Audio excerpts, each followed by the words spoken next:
really on the side of the person that wants to do something positive with their life, to make their own life better, because I think that's where you should start. You should start by maximizing the quality of your own life. That's not a selfish thing, or if it is, it's the right kind of selfishness. And that you should figure out how to do that in a way that's of benefit to your friends and your family and your community, and you should take that deadly seriously. And the reason you should do that is because that just makes life better for everyone. And it reduces a fair bit of the misery that would otherwise be part and parcel of life, and it makes everything function smoothly. And one of the things I'm really curious about is what the world would be like if everybody decided to do that, because human beings are really remarkable creatures, and we hobble ourselves very badly with deception and resentment and revenge and the desire to make things worse and arrogance and all those sins, let's say, that make us deviate from our true path. And our true path should be something like, imagine the noblest aim that you can conceptualize and then sacrifice your life to attempting to attain it. And there's nothing in that that isn't good for everyone. And so, apart from the fact that it requires a lot of responsibility, I just can't see why everyone wouldn't do that. You gotta go to the truth first. Who are you? Get really accountable and say, okay, who am I? What's the truth about me? Get to that dark place in your mind. Figure out, it may take months, it may take years. Figure out your purpose. Figure out what you want to be in life.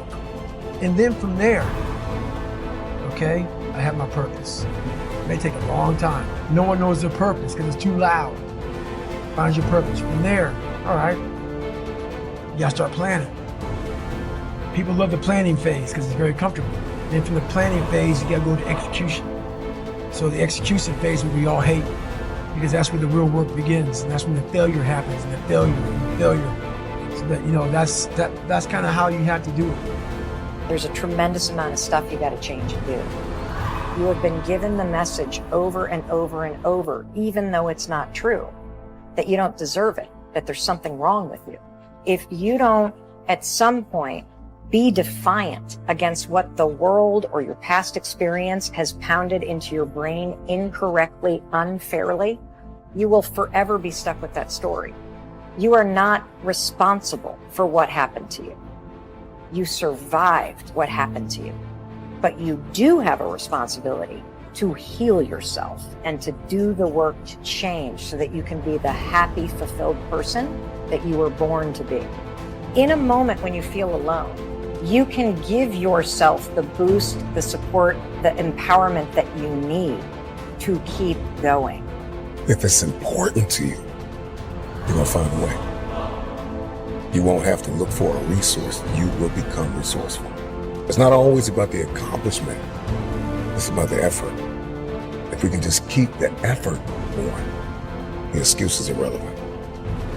Responsibility. That's what gives life meaning. It's like lift a load.